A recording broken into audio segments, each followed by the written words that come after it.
Hello everyone, পটককে গুৱাহাটীৰ পৰা যোৰহাট আহিব লগা হ'ল। মোৰ দেউতাৰ গাটো অকণ বেয়া হৈছিলে, ছুগাৰ আৰু প্ৰেছাৰ লেভেলটো অলপ হাই হৈ আছিলে কাৰণে গুৱাহাটীৰ পৰা পটককে যোৰহাট আহিলোঁ। আৰু মানে মনটোৱে নসহে ন তাত থাকিলে, ইয়াত বা কি হৈ আছে কি নাই হোৱা দেউতাৰ। আৰু দেউতা এয়াৰফ'ৰ্চ হস্পিটেলত এডমিট আছে। এইখিনিতে এটা কথা কৈ লওঁ, মানে এয়াৰফ'ৰ্চ আৰু আৰ্মি হস্পিটেলবিলাকত আপোনাৰ এডমিট কৰিলে তাত কোনো মানে এটেণ্ডেঞ্চ এলাউ নকৰে। চ' দেউতা ইয়াত অকলে অকলে আছে। ইয়াতে মনটো কালিৰ পৰা বেয়া লাগি আছিলে, সেইকাৰণে ৰাতিপুৱাই আজি গুচি আহিলোঁ। যিহেতু মাও ইয়াত অকলে থাকে, মা এটেণ্ডেঞ্চ হিচাপেও দেউতাৰ লগত থাকিব পৰা নাই আৰু আমিও কোনো নাই মাৰ লগত। তো সেইকাৰণে পটককৈ গুচি আহিলোঁ। কিন্তু দেউতা এতিয়া চব ঠিকে আছে।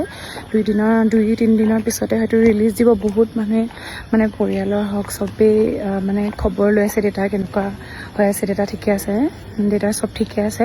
মই এই ভিডিঅ'টোত দেউতাকো দেখাই আছোঁ আৰু আশীৰ্বাদ কৰিব আপোনালোকে, দেউতাৰ যাতে সুস্বাস্থ্যৱান হৈ থাকে আৰু দেউতাৰ যাতে সোনকালে ৰিলিজ হয়। ধন্যবাদ।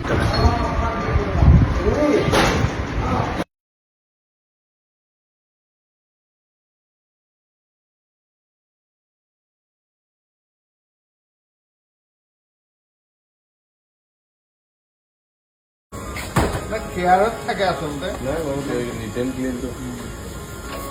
সুন্দৰ। Bye bye.